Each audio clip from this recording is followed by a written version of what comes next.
j'espère que vous allez bien. Je suis ravie de vous retrouver pour cette nouvelle vidéo qui n'est autre que celle pour les sorties livresques du mois, donc du mois de mars. Je vais vous présenter un graphique, enfin tout à la fin, donc je ne sais pas pourquoi je vous en parle en premier, mais c'est pas grave. Donc il y aura 18 grands formats, 10 formats poche et donc un graphique tout à la fin. J'avais envie un petit peu de proposer quelque chose lorsque je vous fais ces vidéos sorties livresques. Vous me direz en commentaire si ça vous intéresse ou pas. J'aimerais, pendant cette vidéo, que vous me choisissiez parmi les grands formats un roman que vous aimeriez voir en point lecture. Comme ça, pendant le mois que je vous présente, je m'engage à lire le roman qui aura eu le plus de votes, par exemple, et à le présenter en point lecture. Par exemple, pendant le mois de février, je me suis procuré une sortie que je vous ai proposée, enfin dont je vous ai parlé pendant les sorties livresques, que je me suis pris. Ils étaient 7 de C.A. Larmé aux éditions Le Cherche Midi. Donc c'est un cosy mystery qui reprend un petit peu les codes des Agatha Christie, donc j'avais très envie de le découvrir. Je vous remets ici, si vous voulez, la vidéo sortie livresque dans laquelle je vous en parle. Je vais y arriver. Bref. Et donc, je me le suis procuré. Donc, c'était une sortie de février que je voudrais lire en mars pour pouvoir vous le présenter en point lecture de mars. Voilà. Donc, si le concept vous intéresse, n'hésitez pas à venir me dire en commentaire parmi les grands formats que je vais vous présenter, sauf si c'est des tomes 2 ou 3 bien sûr, puisque si je n'ai pas le tome 1, ça n'a aucun intérêt. Donc de me choisir un roman que je prendrai et que je lirai, donc là c'est sorti de mars, que je lirai au mois d'avril pour vous le présenter en point lecture d'avril. S'il n'y a pas de vote, pas de commentaires, ce que j'espère pas quand même, mais au cas où, je choisirai moi-même un roman et je me le procurerai et je ferai ça. Voilà. C'est tout ce que je voulais vous dire avant de commencer, puisque cette vidéo va être un petit peu longue. Je vous présente pour le coup 18 grands formats, 10 formats poche et un roman graphique, et je vous dirai même ceux parmi les grands formats qui me branchent le plus. Peut-être que ce sera un de ceux-là qui sera sélectionné pour ma lecture d'avril. Oui, c'est ça. J'ai peur de me perdre dans les mots. Voilà, enfin vous aurez compris, c'était peut-être un petit peu confus. Je mettrai les explications un peu plus claires en barre d'infos, n'hésitez pas à aller voir si vous n'avez pas compris un strict mot de ce que je vous ai raconté, ce qui est très probable parce que je vous tourne le soir après le travail. Vous savez que dans ces cas-là, en général, je suis fatiguée et du coup, ben, je dis un petit peu les choses de travers. Vous allez voir même dans mes résumés, certainement que ça va se ressentir. Bref, j'arrête de dire des bêtises et j'attaque tout de suite pour vous présenter les 18 grands formats.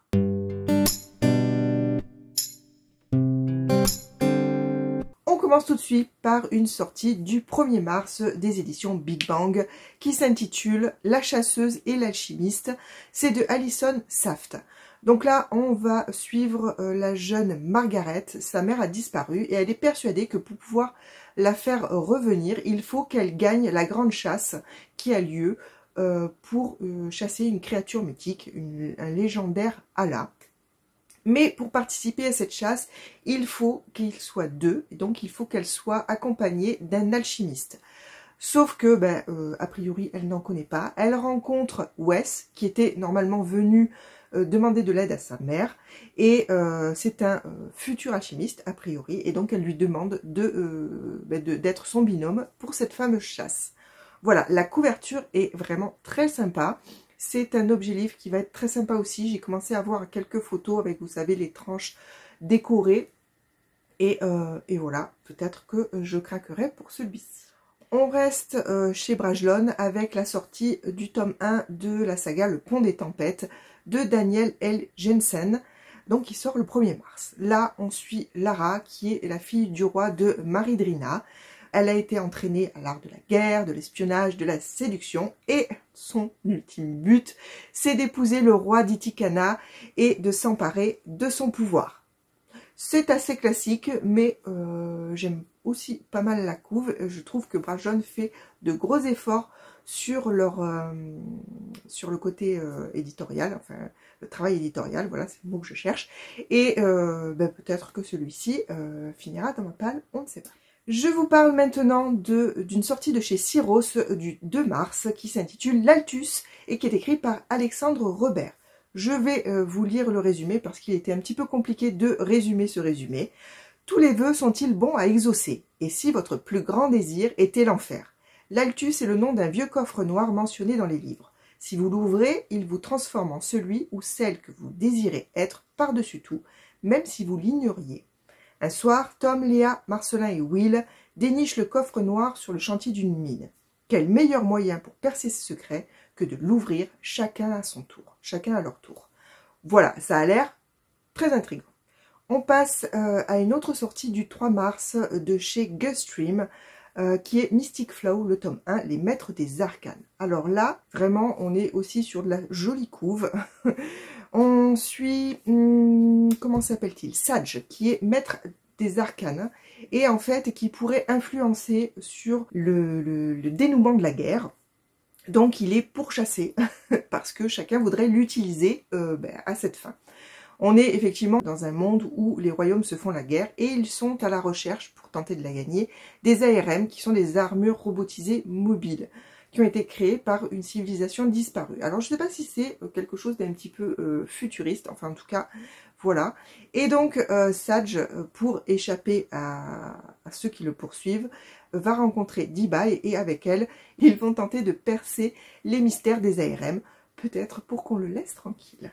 On passe à une sortie de chez De Saxus, on est toujours sur le 2 mars, qui s'intitule Un jour de nuit tombée. C'est une sortie, c'est un tome compagnon, en fait, du Prieuré de l'Oranger, j'imagine que tout le monde connaît, c'est de Samantha Shannon, j'ai oublié de vous le dire. Donc moi, je n'ai toujours pas lu le Prieuré de l'Oranger, même si vous le voyez, il est juste ici. Je l'ai dans ma palle, mais je n'ai encore pas eu l'occasion de le sortir. Et donc, elle sort ce roman. Je ne vais pas vous donner le résumé de ce roman, tout simplement parce que je ne l'ai pas lu, de peur que ça me spoile le Prieuré de l'Oranger. Donc, je vais juste vous parler, grosso modo, des Prieuré de l'Oranger. On est dans un rénome, on suit une reine qui n'a pas d'héritière et qui rechigne à se marier, et qui est poursuivie par des assassins. On suit une mage qui est déguisée en servante et qui est là pour la protéger à tout prix. Et on suit une jeune fille qui veut devenir draconnière. Voilà, en gros... l'histoire du Prieuré de l'Oranger, c'est très succinct, mais cette histoire me branche beaucoup, c'est pour ça que je l'ai. Et donc peut-être que celui-ci m'intéressera si le Prieuré me plaît à la lecture. On change complètement de registre avec une sortie du 8 mars chez Harlequin de Sarah Morgan, À l'horizon l'amour. Pourquoi j'ai mis ce roman dans mes sorties livresques? Parce que j'ai découvert Sarah Morgan avec une de ses romances de Noël que j'avais plutôt bien aimée. Du coup, pour changer un peu, je me dis que je pourrais peut-être me lancer sur d'autres romans de cette autrice. Et là, on est bien évidemment dans une comédie romantique, ou tout au moins dans un roman feel-good en tout cas. On suit Emily qui débarque au Castaway Cottage avec Lizzie. Alors a priori, c'est sa nièce dont elle vient d'être mère, donc on imagine qu'il y a eu un drame. Elle va donc se retrouver sur cette île, elle a peur de l'eau. Et elle va rencontrer le charmant propriétaire du yacht club de l'île. Et est-ce qu'il va réussir à découvrir ses secrets et peut-être plus. Enfin, vous voyez un petit peu le genre. Je ne sais pas résumer ces romans. Alors déjà, c'est compliqué pour les autres, mais des romans comme ça, feel good, j'ai plus de mal à les comprendre pourquoi. Bref, on passe, on reste sur le 8 mars avec une sortie de chez Stardust, qui est en fait une collection ou une édition de Hugo Roman, il me semble, si je ne dis pas de bêtises, n'hésitez pas à me dire si je me trompe, mais je crois que c'est ça. Donc, ce roman, c'est La fille du roi pirate de Tricia Levenseller, donc aux éditions Stardust. On suit Alosa, qui est fille de roi pirate, et un roi qui règne sur les mers, qui est très tyrannique a priori, mais bref, voilà, tout le monde en a peur. Elle décide de se faire capturer par leurs ennemis jurés parce qu'ils auraient en leur possession une mystérieuse carte au trésor. Donc, elle embarque sur leur navire, mais elle se rend compte que Ridden, le séduisant lieutenant du navire, la garde à l'œil. Il y a de la romance à mon avis, mais il y a beaucoup de piraterie, et moi la piraterie, j'aime ça. On reste toujours sur le 8 mars avec la sortie d'un tome 2, celui de The Present Healer de Lynette Noni aux éditions Hachette. Le tome 1 s'intitulait La guerre de Zalindov Et le tome 2, donc qui sort le 8 mars, s'intitule La princesse rebelle. Pour rappel, dans le tome 1, on suit Kiva qui survit en tant que guérisseuse dans une prison, celle de la Zalindov. Et un jour, la reine rebelle va être emprisonnée dans cette prison et va être soumise au supplice. Sauf que Kiva va recevoir un message codé de sa famille qui va lui demander de tout faire pour que la reine survive. Donc pour ça, elle ne trouve pas mieux que de prendre sa place au supplice. Donc voilà. Est-ce qu'elle va y survivre? Pourquoi sa famille lui demande de sauver cette reine? Vous voyez, c'est plein de mystères. J'avais vraiment très envie de découvrir le tome 1. Je n'ai pas eu l'occasion de me le procurer, mais j'espère que celui-ci, je pourrai le lire un jour. On passe cette fois au 9 mars avec une sortie également qui sort un petit peu de ce que je vous présente d'habitude, qui est Gazelle Punch de Nancy Gilbert aux éditions Slalom.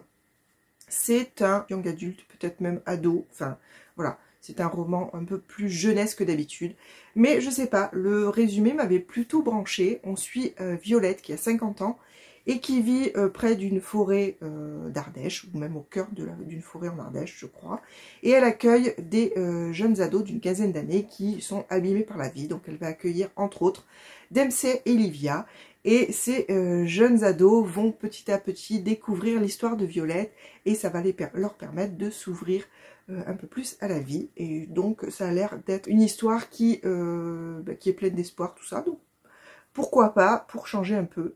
On passe au 14 mars avec une sortie chez Charleston qui s'intitule Le réseau Jeanne de Heather Marshall. Donc là on est en 1980, l'avortement est puni par la loi. Et on va suivre Nancy qui décide de rejoindre le réseau Jeanne après avoir elle-même eu besoin de ce réseau. Ce réseau n'est autre qu'un réseau qui propose aux femmes d'avorter de façon discrète et secrète. Voilà. Le sujet m'intéresse, je n'ai jamais rien lu sur ce sujet justement. Du coup, je suis intéressée pour découvrir cette histoire. Ensuite, on va passer à une sortie du 15 mars de chez Hachette. C'est une saga qui s'intitule Persona et le tome 1 s'intitule La capitale de lumière. C'est de Yelena. Donc on est à Faos. Les enfants qui ont été touchés par la lumière ont des pouvoirs et ils sont du coup enfermés dans des officiats où ils grandissent à l'âge adulte, à 18 ans. Ils ont un choix, soit se marier et abandonner leurs dons, soit se mettre au service du culte de la lumière. On va suivre Andrea qui lui refuse de choisir entre ces deux possibilités, rien ne le branche. Il va être embauché par une riche cliente qui, avec deux amis à lui, va les engager du coup pour kidnapper le mystérieux fiancé de la princesse la veille des noces. Voilà. On reste sur une sortie du 15 mars, oui c'est ça, avec un tome 3 cette fois. C'est le tome 3 de la saga Curse Breakers de Brigitte Kemmerer, je dis avec super accent qui ne veut rien dire, donc avec Brigitte Kemmerer, je ne sais pas, bref, c'est aux éditions Rajo. Le tome 1 s'intitulait Un sort si noir et éternel, le tome 2 Un cœur si loyal et solitaire. Et ce tome 3 qui sort donc le 15 mars s'intitule Un serment si noble et funeste. Pour rappel, dans le tome 1, on suit Harper qui est partiellement handicapée et qui assiste à une tentative de kidnapping.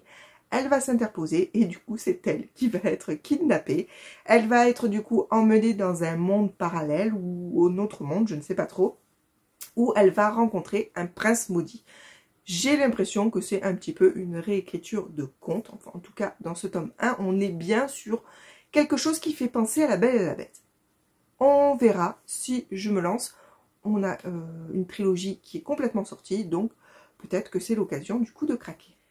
Le 22 mars, un roman qui me plaît, qui m'interpelle vraiment beaucoup, qui fait donc partie de ceux que peut-être je vais me procurer et que si vous voulez voter, n'hésitez pas pour celui-là en tout cas. C'est une sortie des éditions du Chat Noir. Ça fait longtemps que je n'ai pas craqué sur un roman de cet éditeur, que pourtant j'aime beaucoup en général. Mais du coup, il y avait longtemps qu'il n'y avait aucun titre qui me branchait. Et là, celui-ci, déjà rien que la couve est superbe, mais l'histoire a l'air vraiment très intéressante. On est sur donc un roman qui s'intitule Le Palais au-delà de la mer de Xenia Vetsera, pardon. On a une double temporalité a priori, puisque d'un côté on est en 1042, pardon, où on suit une mystérieuse artiste peintre qui attire l'attention de l'empereur parce qu'elle arrive à faire prendre vie à ses estampes. Et ensuite, on est en 2007, on suit Sanae, qui est une élève modèle, mais très tyrannique parce qu'elle a de très grandes attentes pour elle, mais aussi pour les autres qui l'entourent. Et elle veut particulièrement devenir meilleure que sa sœur aînée. Et puis un jour, elle découvre que son père trompe sa mère, et là, toutes ses croyances volent en éclats, elle s'enfuit, et elle se retrouve dans un mystérieux château, le palais au-delà de la mer, duquel elle ne peut plus partir. Voilà. C'est super mystérieux, c'est ambiance asiatique et franchement, ça me branche vraiment beaucoup. Celui-ci, il y a de grandes chances que je me le procure. On reste aux éditions du Chat Noir, alors ça fait longtemps que je vous en avais pas parlé, et puis finalement, 2 romans m'ont intriguée dans leur sortie de mars. Il sort du coup le 22 mars, et c'est une urban fantasy, vous savez que j'aime ça. La saga s'appelle Recherche chasseur de démons, et ce premier tome s'intitule Sorcière et tueuse, c'est de Cathy French. Donc on va suivre une héroïne a priori badass, drôle, etc. qui postule dans une agence pour une agence d'enquête surnaturelle. Voilà, je vais y arriver. Et en fait, son but, c'est tout simplement de tuer des entités démoniaques en toute légalité. Voilà. Et bien sûr, elle va découvrir ses nouveaux collègues qui sont tous plus antipathiques les uns que les autres. Même et surtout, le jeune et mystérieux et charmant Dax. Voilà. Donc, vous voyez le genre. Ça reste dans les codes de l'urban fantasy, pardon. Et du coup, ça me branche pas mal. On passe ensuite à une sortie de chez Lumen du 23 mars qui s'intitule Light Lark. C'est un tome 1 et c'est d'Alex Astor. On y suit Isla qui a 17 ans et qui, pour sauver sa tribu d'une malédiction, doit participer à une espèce d'épreuve qui s'appelle le Sentinel, où elle va affronter d'autres jeunes qui ont le même objectif qu'elle, c'est-à-dire sauver leur propre tribu d'une malédiction. Voilà. C'est tout ce que j'ai à vous dire. Le résumé est bien plus important que ça, mais je trouve que déjà avec ça, on est un petit peu sur du Hunger Games et ça a l'air vraiment sympa. Une sortie du 24 mars de chez Inceptio d'Elisabeth Kochava qui s'intitule Écarlate sous la cendre. C'est également un tome 1. On y suit Kira qui est une jeune elfe qui commence son apprentissage au camp d'Eléador. Voilà. Elle y rencontre l'énigmatique Talion qui est un ange prétentieux mais qui éveille en elle un étrange pouvoir. J'aime beaucoup la couve qui est mystérieuse. Je vous parle maintenant d'une sortie du 29 mars de chez Albin Michel dont le titre est Les Cartographes. C'est de Peng Schaeffer. C'est ça. On y suit Nell qui, à la mort de son père, en rangeant ses affaires, découvre une carte. Son père était cartographe. Et puis, cette carte, elle se rappelle que elle a eu un différend avec son père à ce sujet-là. Et du coup, elle l'examine, elle voit qu'elle a des choses très très étranges. Et du coup, elle fait appel aux anciens amis de son père, qui sont également tous des cartographes. Donc, ils étaient un groupe de 7. Donc, elle fait appel à eux pour essayer de découvrir les mystères que recèle cette carte. Ensuite, je vais vous parler donc d'une sortie du 3 mars qui est un tome 3. Je n'ai pas commencé cette saga, j'en ai beaucoup entendu parler. Je crois que j'ai le tome 1. Vous n'allez pas me croire, je ne suis pas sûre de mon coup. Bref, c'est La Carte des confins de Marie Repelin qui sort donc aux éditions PKJ. Donc c'est le tome 3, il n'y a pas de sous-titres sur ces romans. Donc c'est La Carte des confins 1, 2 et 3. Et dans le tome 1, pour rappel, on suit Kali qui voudrait explorer les confins.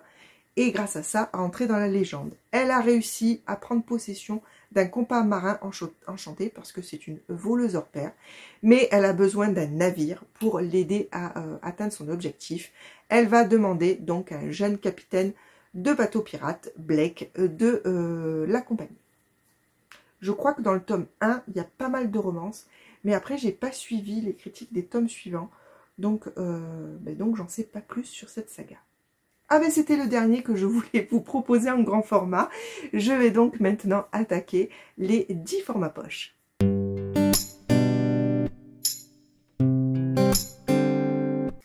commence tout de suite avec un roman que je vous avais présenté lors de sa sortie en grand format, donc ça fait un bail maintenant, mais je ne me l'étais pas procuré, du coup il m'intéresse toujours, donc pourquoi pas maintenant qu'il sort en poche. Il sort le 1er mars aux éditions Le Livre de Poche, et c'est le cas Nelson Kerr. C'est de John Grisham, c'est un auteur dont j'ai entendu parler, que je n'ai jamais essayé, qui fait donc des thrillers. On suit Bruce qui est libraire, et puis un jour, une tornade dévaste son île.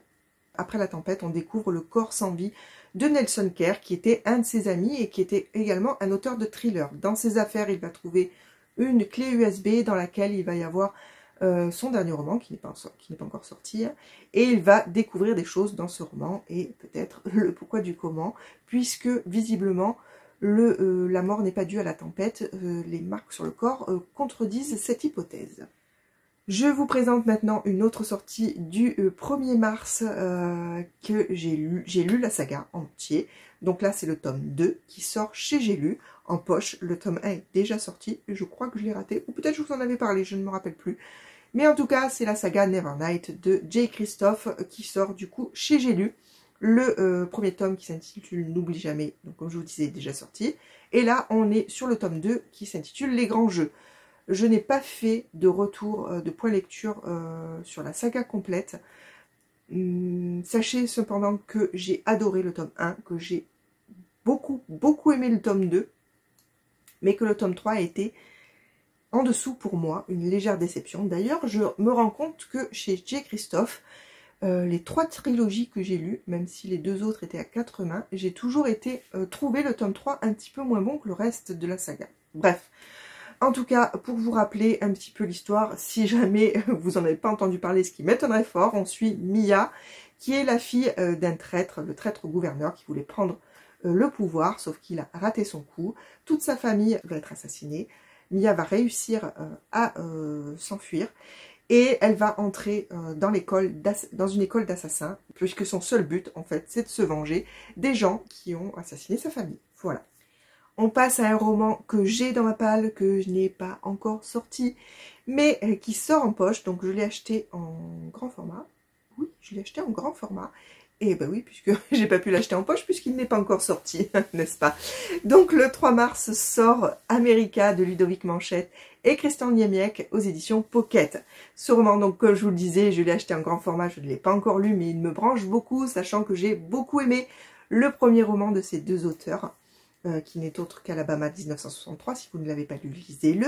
Bref, on est cette fois à Philadelphie, on est en juillet 1973, et on suit Amy qui est sans nouvelles de sa grande sœur depuis un an.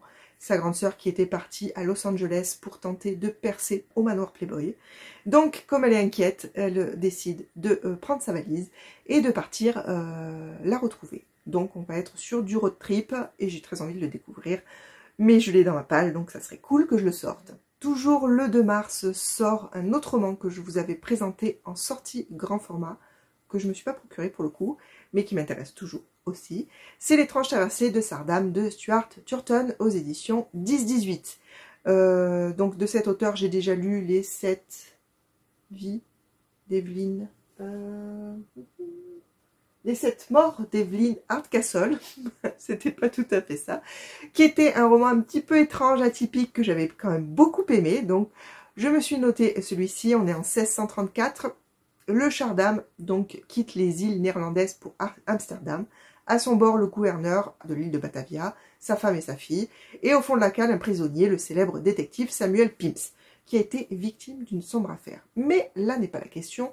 Pendant la traversée qui s'annonce difficile et périlleuse, d'étranges événements se produisent, il va falloir enquêter. Voilà, c'est tout ce que j'ai besoin de savoir pour avoir envie de lire ce livre. On reste encore sur le 2 mars avec une sortie chez Pocket, toujours, de René Rosen qui s'intitule L'âge d'or. Ce roman, je l'ai vu passer sur la chaîne de Carolivre, il me semble qu'il avait beaucoup aimé. C'est Caroline? C'est Caroline ou Stéphanie?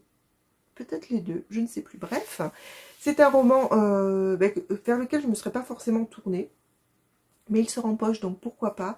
On est à New York en 1876, la 5e avenue vit son âge d'or. Dans cette débauche de faste et de luxe, on va suivre en fait la petite guerre entre la grande Caroline Astor, qui est une figure emblématique de la haute société, et la jeune Alva, qui est en fait une roturière, mais qui a eu la chance d'épouser un Vanderbilt. Voilà, vous voyez un petit peu le genre. Les retours que j'avais vus étaient plutôt bons, donc pourquoi pas. Un roman, ensuite je vais vous présenter un roman que je trouve plutôt original et qui du coup me rend très curieuse, m'interpelle. On est toujours chez 10-18 et on est toujours sur une sortie du 2 mars. Le 2 mars du coup sort Les Lionnes de Chauvet de Sophie Marvaux chez 10-18. On est en moins 35 000 ans, voilà. Moins 35 000 ans, oui c'est ça. On est en Ardèche. Et en fait on va suivre Yoalna, qui découvre un jour le corps des deux femmes qui l'ont élevée au fond d'un ravin, l'une poignardée par le couteau de l'autre. Elle ne croit pas qu'elles se sont entretuées, donc elle va mener l'enquête. On est dans le clan des Lionnes, voilà. On est donc en moins 35 000, donc vous voyez un petit peu le genre, et on va en fait enquêter sur le premier double meurtre de l'humanité. Voilà. Rien que ça, j'ai trouvé ça hyper intéressant. On passe à une sortie du 3 mars chez Stardust. Alors non, chez Hugo Poche. C'est pour ça que je vous disais que je pense que Stardust, c'est Hugo Roman. Parce que là, on est sur du Hugo Poche. Avec la sortie de La Reine des Ombres de Tricia Levenseller. Donc c'est l'autrice que je vous ai présentée en début de vidéo pour sa sortie grand format, dont j'ai oublié le titre. La fille du roi pirate, je crois. Bref. En tout cas, sort en poche son autre roman, La Reine des Ombres, où on va suivre Alessandra qui, pour conquérir le trône, en fait, elle veut devenir reine. Pour ça, elle va devoir épouser le roi des Ombres, dont on ignore un peu, on ignore les réels pouvoirs, en fait. Hein. Mais c'est le seul moyen qu'elle a de devenir reine. Sauf que beaucoup de gens veulent assassiner ce roi, et donc avant de pouvoir devenir reine, il va falloir qu'elle le protège. Une sortie maintenant du 10 mars chez Point. Ce n'est pas une maison d'édition dont je vous parle souvent, même si parfois certains romans peuvent m'intéresser, mais là on est sur du western. Vous savez que c'est un genre qui me plaît pas mal. Donc le titre de ce roman c'est Western Star, c'est de Greg Johnson et donc ça sort chez Point. Je n'ai pas fait de résumé du résumé, je vais juste vous le lire puisqu'il n'y a que 3 phrases. Le jeune adjoint Walt Langmuir participe à l'excursion de l'association des shérifs du Wyoming à bord du Western Star, train légendaire de la conquête de l'Ouest. Avec le Bourbon, les langues se délient vite et Walt entend parler de meurtres non élucidés. 40 ans plus tard, des échos de cette ancienne affaire résonnent de la plus terrifiante des manières. Voilà, enquête sur fond de Far West. Je suis preneuse. Ensuite, je vais vous parler donc d'une sortie de fin de mois. Là, ça y est, on arrive à la fin. Avec une sortie de chez Le Livre de Poche de Marie Vareille qui s'intitule Désenchantée, qui sort le 29 mars. J'ai fait beaucoup de blabla pour dire les choses dans le désordre. Enfin bref, vous avez compris l'idée. Je pense que je vous l'avais présenté en grand format. Je suis pas sûre de mon coup, mais il me semble. On suit Fanny, pardon, qui, 20 ans après la disparition de son amie Sarah, revient sur les lieux du drame et, bien sûr, le passé ressurgit. C'est un passé où on suit une bande de filles de 15 ans avec des serments d'amitié et de lourds secrets. Et peut-être qu'on aura des explications sur la disparition de cette fameuse Sarah. Et j'arrive au tout dernier roman que je voulais vous présenter dans cette vidéo. C'est, enfin, un roman poche, hein, c'est la sortie de King of Scars, le tome 1 en sortie poche, chez Le Livre de Poche, le 29 mars également. Bon, c'est de Leigh Bardugo, c'est dans le Grishaverse, donc vous savez que c'est un univers qui me plaît beaucoup. Vous savez que j'ai lu Grisha, que j'ai lu Six of Co, qui était un coup de cœur monumental, la duologie de Six of Co. Vous savez que je suis Shadow and Bone, enfin ou pas, mais en tout cas je le suis à la série Netflix, qui d'ailleurs la saison 2 sort dans moins d'un mois. Je suis d'une impatience, bref. Et donc, la seule saga que je n'ai pas lue dans l'univers, c'est celle-ci, King of Scars, qui suit donc un des personnages, Nikolai. Et la sortie poche va certainement atterrir dans ma palle. Je ne perds mes mots. C'est heureusement qu'on arrive en fin de vidéo parce que, comme je vous avais dit, le soir de semaine, c'est compliqué. Bref, pour rappel, grosso modo, l'univers Grishaverse, ça commence par la première saga Grisha. Dans le tome 1, on suit Alina, on est à Ravka, qui est un royaume qui est séparé en fait par une espèce de brume noire remplie de monstres. Et Alina va découvrir qu'elle a un pouvoir qui pourrait peut-être changer la face du monde. Et donc elle va être enrôlée par le Darkling dans son école pour magicien. Enfin voilà. C'est très succinct, c'est très simplifié, mais c'est une saga. Alors la saga Grisha, la trilogie Grisha qui m'a plu. Enfin je l'ai trouvé bien, hein, attention, mais j'ai trouvé qu'il y avait quelques longueurs et quelques trucs qui m'ont dérangé. Mais c'était vraiment super sympa. Et en fait l'univers est vraiment très très cool. Donc voilà, Six of Cars, non, King, ouh là là, je mélange les tomes Six of Crows et King of Scars. Purée, c'était une catastrophe. Donc, sort le 29 mars, je crois que je vais conclure comme ça. On va maintenant passer au seul graphique que je vais vous présenter dans cette vidéo.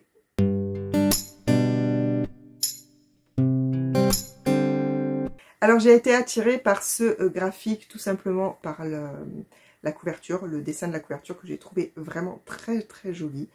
C'est une sortie de chez Dargo du 10 mars et ça s'intitule Witch Club et c'est de Cédric Mayenne et Cardona Sandra. Donc on suit Nora qui part à la recherche de sa tante qui était une puissante sorcière. Elle a disparu alors qu'elle s'apprêtait à lancer un sort révolutionnaire contre la vie de ses sœurs sorcières. Et Nora, elle, c'est une humaine, donc elle n'a pas de pouvoir, mais elle va partir à la recherche donc de sa tante, accompagnée du démon domestique de celle-ci. Voilà, j'ai feuilleté sur le site quelques planches, ça a l'air vraiment très très joli, et l'histoire, m'intéresse, donc pourquoi pas. Voilà, j'en ai terminé pour les sorties livresques du mois de mars. J'espère que cette vidéo vous aura plu. N'hésitez pas à me dire du coup dans les grands formats s'il y en a un que vous aimeriez me voir lire. N'hésitez pas aussi à me dire ce que vous avez repéré vous, ce qui vous tente, ce qui ne vous tente pas. Enfin bref, comme d'habitude, venez discuter avec moi ici ou sur Insta. Ça sera avec un grand plaisir. Sur ce, je vais vous laisser parce que je suis très fatiguée. Je vais aller me reposer et je vous souhaite de passer une très bonne soirée ou une très bonne journée et je vous dis à très bientôt pour une prochaine vidéo. À plus.